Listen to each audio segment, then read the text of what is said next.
Bueno, tenemos nuevo set. Este soy yo. Para los que no vieron el video de los juegos 2020, pues este soy yo. No me había presentado antes en cámara. Además, ya tengo un set preparado, que es este, para poder grabar videos así. Por eso no los había hecho así. Y para los que no me conocían, pues hoy está preso. Hoy vamos a hablar de una consola que me encanta. De una consola genial, que es la Nintendo Switch. A ver, lo pones ahí, gracias. Que es tan simple como hacer un clic en cada mando. Es una consola que tiene muchísimas virtudes y que vale lo que cuesta. Te da portabilidad y te da lo que otros no te dan. Tal vez un juego de teléfono, pero ¿cuántos de aquí les gustan los juegos de teléfono? Bueno, si nos ponemos a pensar en todas las virtudes que tiene Nintendo Switch, en que te la puedes llevar afuera de casa y la puedes tener acá, pues lo podemos reducir a solo dos cosas. Pero hay ejemplos muy grandes que vamos a tomar en un segundo. Miren, al hablar de Nintendo Switch también tenemos que darnos cuenta del país de donde viene, ya que gracias a esta consola ahora me doy cuenta que nos hemos vuelto una necesidad que no teníamos antes, en este caso el sacar consolas de nuestra casa. ¿Y por qué digo esto? Es cierto que ya existían las consolas portátiles, pero ¿qué jugábamos ahí? Juegos pequeños, juegos no muy grandes, y eso era lo que decíamos, son juegos que realmente no nos van a tomar horas y horas y horas como lo podría ser un Zelda Breath of the Wild o algún The Witcher 3.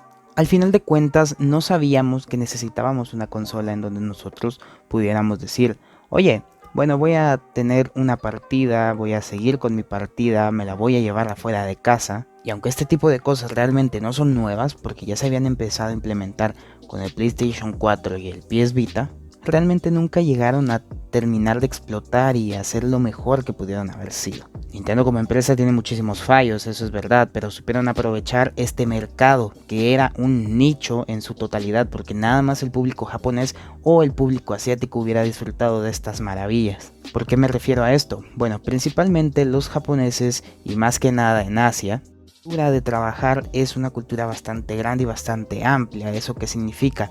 Que no podemos tener a cada rato nuestra consola de sobremesa a la par nuestra, y mucho menos podemos estarla jugando en la calle. Con esto Nintendo resolvió dos problemas que tenían en la cultura japonesa, y ese era en el que tú querías seguir jugando pero no podías porque tu consola está en casa y se queda en casa.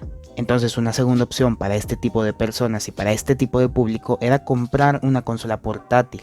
Pero ya vimos que la PS Vita no fue una gran consola, a pesar de que tenía una buena potencia y un catálogo normal. De ahí teníamos a la 3DS, que es verdad que se vendió mucho y tuvo juegos que van a ser muy recordados por toda la fanaticada de Nintendo, pero se quedaba corto en cuestión de gráficos, en cuestión a veces de horas de gameplay. Eran juegos cortos, juegos para que la gente normal los pudiera jugar de vez en cuando tuvieran una chance, cuando tuvieran algún momento de ocio en el que quisieran disfrutar de algún videojuego. Pero ¿qué pasa si tú lo que querías era jugar Zelda, era jugar un juego grande, un juego que no salía en estas consolas grandes? Por ejemplo, no podías jugar un FIFA. Si nos ponemos a pensar en juegos que son bastante conocidos de este lado del charco, pues un FIFA no te lo puede llevar a todos lados. Y esa creo que era una de las principales preguntas que se hizo la compañía de Japón. Porque es cierto, vamos a atacar a un público que es japonés. Vamos a solucionar la vida a los japoneses, eso está claro que lo vamos a hacer, pero ¿y cómo lo podemos hacer con las otras personas, con Estados Unidos, con Europa, que no juegan los mismos juegos que acá? Y ahí fue cuando Nintendo comenzó a aliarse con otras compañías. ¿Por qué? Porque sus principales consolas, o en este caso sus principales sagas, no siempre habían sido las más vendidas precisamente porque sus exclusivos fueran los mejores o los que la gente más pedía. Es verdad que títulos grandes como Smash Bros. O Zelda sí llegaban a vender una gran cantidad de juegos, pero eso era nada más en el público de Nintendo, el cual estaba empezando a reducirse por lo menos en Estados Unidos. Con la llegada de Nintendo Switch, cosas como quiero jugar un FIFA en la calle sin tener que tener un PS Vita, cosa que ya no se puede a día de hoy porque Sony dejó de hacer esos juegos, pues ahora lo puedes arreglar teniendo una Nintendo Switch. El problema que yo le miro a esto es que tenemos versiones más flojas, incluso hasta llegan a aparecer de celular, pero eso no es lo principal, ya que obviamente Nintendo que también cosas como los FIFA normales que existían para Xbox One o para PlayStation 4 estuvieran también en Nintendo Switch. Lo único es que tenemos versiones más recortadas, pero ahí está. Lo mismo pasa con otros juegos como Fortnite, como The Witcher, como Apex en un futuro, que están ya en Nintendo Switch y que muchas personas que son de otras plataformas lo van a disfrutar desde su casa. Pero nosotros que tenemos Nintendo Switch tenemos ese plus de que no lo podemos llevar en cualquier momento.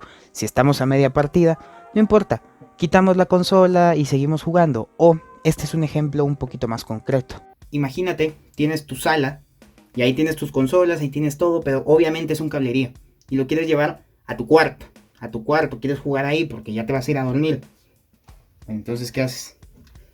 La sacas y te la llevas. Eso no lo puedes hacer con otra consola porque tienes que estar quitando cable por cable, a menos que mágicamente tengas otros cables ya conectados en tu cuarto solamente para conectar la consola y ya. Pero antes de eso, tienes que apagar tu consola.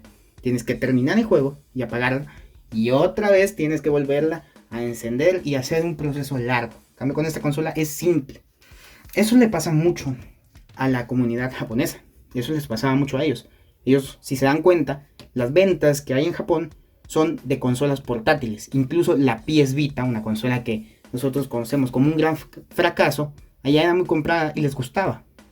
Porque tenían eso mismo. Si tenías una PlayStation 4 y comprabas una PS Vita, podías seguir jugando tus juegos de PlayStation 4 en el PS Vita. No todos, pero se podía.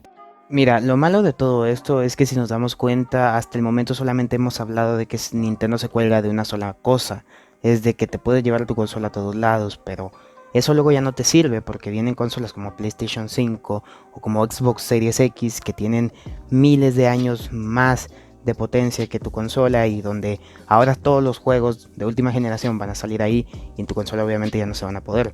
Entonces, ¿qué es lo que vas a hacer? ¿Qué es lo que sigue después con Nintendo? Por mucho que crea que no hay nada más que hacer para Nintendo y que aquí se acabó todo, que esto es el fin del juego, ahora es cuando entran las exclusivas de Nintendo. Y oye, ¿cómo así? Bueno, juegos como Animal Crossing, que recién salieron el año pasado en media pandemia, que de hecho salió en el mejor momento posible porque vendió una barbaridad debido a todo lo que podías hacer y gracias a ello también vendieron miles y miles de consolas.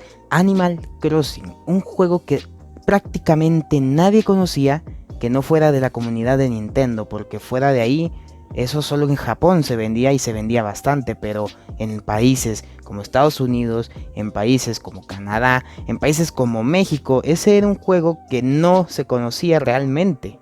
Pero mírenlo, ahí está, vendió casi 20 millones el año pasado, y eso es bastante en un solo año, eso es muchísimo. Y ahorita va más o menos por las 23, 25 millones de copias vendidas y eso es muchísimo más de lo que vendieron los juegos el año pasado más influyentes y así como The Last of Us, que ni siquiera a la mitad le podría llegar actualmente. Y es en la venta de software, ya no es tanto la venta de hardware, ya que si se dan cuenta, todos los rankings de Nintendo, todos sus juegos que son de ellos mismos, han vendido casi 10 millones, los que están por encima del top 10 de más vendidos. Esto significa que Nintendo está comenzando a explotar sus exclusivos y mañana, no sé si este video lo estén viendo hoy o mañana, y ahorita explico por qué digo hoy o mañana, porque el día de mañana va a haber un Nintendo Direct, entonces vamos a ver qué es lo que tiene Nintendo preparado para la primera mitad de 2021. Nada, espero que este video les haya gustado, espero que les haya entretenido bastante. Si les gusta este formato, dejen un like, comenten, gracias por haber llegado hasta esta parte del video. Y nada, no me queda nada más que decirles adiós y cuídense mucho. Sigan viendo los videos, activen la campanita, adiós.